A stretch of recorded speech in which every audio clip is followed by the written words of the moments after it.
Mengapa gereja itu bersifat apostolik? Gereja itu pada dasarnya bersifat apostolik karena didirikan di atas dasar para rasul dalam Efesus 2 ayat 20. Gereja bersifat apostolik dalam ajaran yang sama dengan ajaran para rasul. Gereja bersifat apostolik karena strukturnya yaitu diajar, dikuduskan, dan dibimbing oleh para rasul melalui pengganti-pengganti mereka, yaitu para uskup dalam kesatuan dengan pengganti Petrus sampai pada kedatangan Kristus kembali. Dalam arti apa gereja itu misioner? Gereja yang dibimbing oleh Roh Kudus melanjutkan misi Kristus dalam perjalanan sejarah. Karena itu, orang-orang Kristen harus mewartakan kabar gembira yang dibawa oleh Kristus kepada setiap orang, dan dengan mengikuti jejaknya harus siap mengorbankan diri, bahkan sampai mati menjadi martir. Mengapa gereja wajib mewartakan Injil ke seluruh dunia? Gereja wajib melaksanakan hal itu karena Kristus sudah memberikan perintah. Karena itu, pergilah, jadikanlah semua bangsa muridku, dan baptislah mereka dalam nama Bapa dan Anak dan Roh Kudus. Dalam Matius 28 ayat 19. Tugas misioner dari Allah ini berasal dari cinta Allah yang abadi yang mengutus putranya dan Roh Kudus, karena Dia menghendaki supaya semua orang diselamatkan dan memperoleh pengetahuan akan kebenaran. Dalam 1 Timotius 2 ayat 4. Apa arti pernyataan di luar gereja tidak ada keselamatan? Ini berarti bahwa semua keselamatan datang dari Kristus Sang Kepala melalui gereja, yaitu tubuhnya. Jadi mereka yang mengetahui bahwa gereja didirikan oleh Kristus dan perlu untuk keselamatan, tetapi menolak untuk masuk atau tinggal di dalam gereja, tidak dapat diselamatkan. Pada saat yang sama, berkat Kristus dan gerejanya, mereka yang bukan karena kesalahan sendiri tidak mengenal Injil Kristus dan gerejanya, tetapi secara jujur mencari Allah dan mencoba melaksanakan kehendaknya melalui suara hatinya, dapat mencapai keselamatan abadi. Apakah sumbangsih hidup bakti kepada misi gereja? Hidup bakti mengambil bagian dalam misi gereja melalui penyerahan diri total kepada Kristus dan kepada saudara-saudarinya dengan memberikan kesaksian akan harapan kerajaan surga. Apakah itu hidup bakti? Hidup bakti adalah suatu bentuk atau cara hidup yang diakui oleh gereja. Ini merupakan jawaban bebas terhadap panggilan khusus dari Kristus. Dalam jawaban itu, mereka mempersembahkan diri mereka secara total kepada Allah dan mencari kesempurnaan cinta kasih yang digerakkan oleh Roh Kudus. Ciri khas persembahan diri ini ialah mengikuti nasihat-nasihat Injil. Bagaimana kaum awam mengambil bagian dalam tugas rajawi? Kaum awam mengambil bagian dalam tugas rajawi Kristus karena mereka menerima kuasa darinya untuk mengatasi dosa dalam diri mereka dan dalam dunia melalui penyangkalan diri dan kesucian hidup mereka. Mereka melaksanakan bermacam-macam tugas pelayanan bagi komunitas, dan mereka mengisi kegiatan-kegiatan mereka dan lembaga-lembaga dalam masyarakat dengan nilai-nilai moral. Apa hubungan antara gereja Katolik dan agama-agama non-Kristen?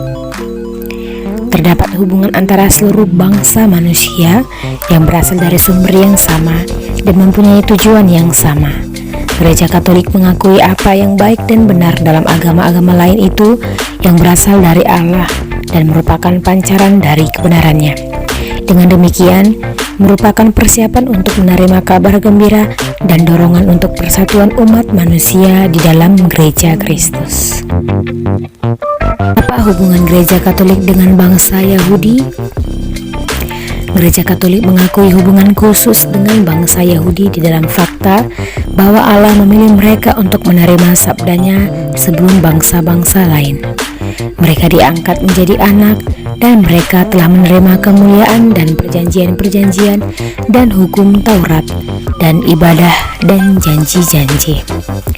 Mereka adalah keturunan bapa-bapa leluhur yang menurunkan Mesias dalam keadaannya sebagai manusia dalam Roma 9 ayat 4-5. Iman bangsa Yahudi, tidak seperti agama-agama non-Kristen lain, sudah merupakan jawaban terhadap wahyu Allah dalam Perjanjian Lama. Siapa yang termasuk dalam gereja Katolik? Semua manusia dengan bermacam-macam cara termasuk dalam kesatuan Katolik umat Allah atau terarah kepadanya. Mereka yang termasuk dalam kesatuan penuh dengan gereja Katolik adalah mereka yang memiliki roh Kristus, bergabung dengan gereja melalui ikatan pengakuan iman, sakramen-sakramen, pemerintahan gerejawi, dan kesatuan. Mereka yang dibaptis tetapi tidak dalam kesatuan penuh dengan gereja Katolik, dalam arti tertentu berada dalam kesatuan dengan gereja Katolik walaupun secara tidak sempurna. Apakah gereja partikular itu Katolik? Setiap gereja partikular, yaitu keuskupan atau eparsi, adalah Katolik.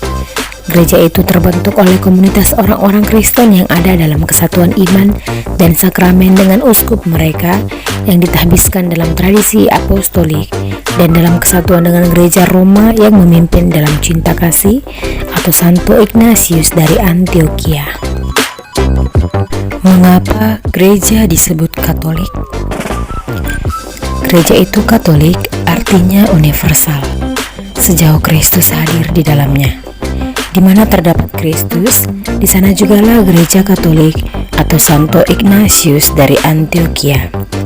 Gereja mewartakan kepenuhan dan totalitas iman, membawa dan mengatur kepenuhan sarana keselamatan, dan diutus kepada segala bangsa dari segala zaman apapun kebudayaannya.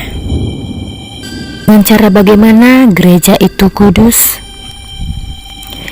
Gereja itu kudus karena Allah yang menjadi pendirinya. Kristus telah menyerahkan dirinya bagi gereja untuk menguduskannya dan menjadikannya sumber pengudusan. Roh Kudus mencurahkan cinta kasih kepada gereja. Di dalam gereja, manusia menemukan kepenuhan sarana keselamatan. Kekudusan merupakan panggilan setiap anggotanya dan merupakan tujuan dari semua kegiatannya. Di antara anggota-anggota gereja, terdapatlah perawan Maria dan Santo Santa yang menjadi model dalam perantaraan.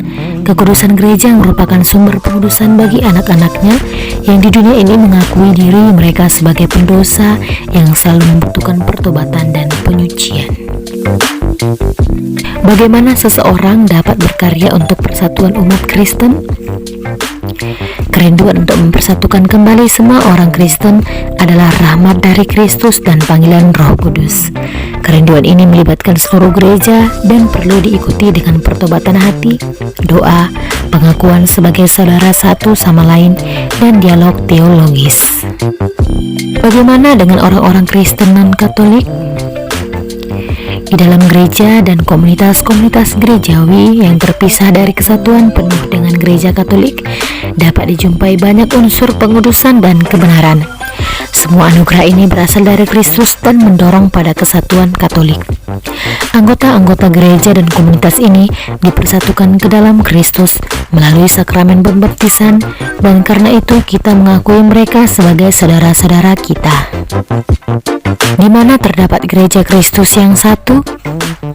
Gereja Kristus yang satu sebagai sebuah susunan masyarakat dan terorganisir ada dalam gereja Katolik yang dipimpin oleh pengganti Petrus dan para uskup dalam kesatuan dengannya.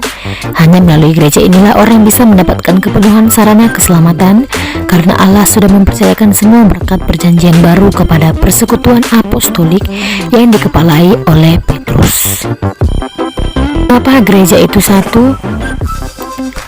Gereja itu satu karena sumber dan teladannya adalah kesatuan pribadi-pribadi dalam satu Allah Tritunggal. Sebagai pendiri dan kepala, Yesus Kristus menetapkan kesatuan semua umat manusia dalam satu tubuh. Sebagai jiwa gereja, Roh Kudus mempersatukan semua umat beriman dalam kesatuan dengan Kristus. Gereja hanya mempunyai satu iman, satu kehidupan sakramental, satu warisan apostolik, satu pengharapan yang umum, dan cinta kasih yang satu dan sama. Apakah itu karisma? Karisma adalah anugerah-anugerah khusus Roh Kudus yang diberikan kepada individu untuk kebaikan orang lain, kebutuhan dunia, dan secara khusus untuk membangun gereja. Merupakan tanggung jawab kuasa mengajar untuk membedakan karisma-karisma. Mengapa gereja disebut Kenisah Roh Kudus? Gereja disebut Kenisah Roh Kudus karena Roh Kudus tinggal di dalam tubuh itu, yaitu gereja, baik dalam kepalanya maupun dalam anggota-anggotanya. Roh Kudus juga membangun gereja dalam cinta kasih melalui sabda Allah, sakramen-sakramen, keutamaan-keutamaan, dan karisma-karisma. Sebagaimana jiwa untuk badan manusia, Roh Kudus bagi anggota-anggota Kristus, yaitu tubuh Kristus yang adalah gereja. Oleh Santo Agustinus. Mengapa gereja disebut mempelai Kristus? Gereja disebut mempelai Kristus karena Tuhan menyebut dirinya mempelai laki-laki gereja dalam Markus 2 ayat 19. Kristus mencintai gereja dan mempersatukan dia dengannya dalam perjanjian abadi. Dia telah memberikan dirinya bagi gereja untuk memurnikannya dengan darahnya dan menguduskannya dalam Efesus 5 ayat 26, membuatnya menjadi bunda yang subur dari anak-anak Allah. Kalau istilah tubuh mengungkapkan kesatuan antara kepala dengan anggota-anggotanya, istilah mempelai menekankan perbedaan dalam relasi pribadi.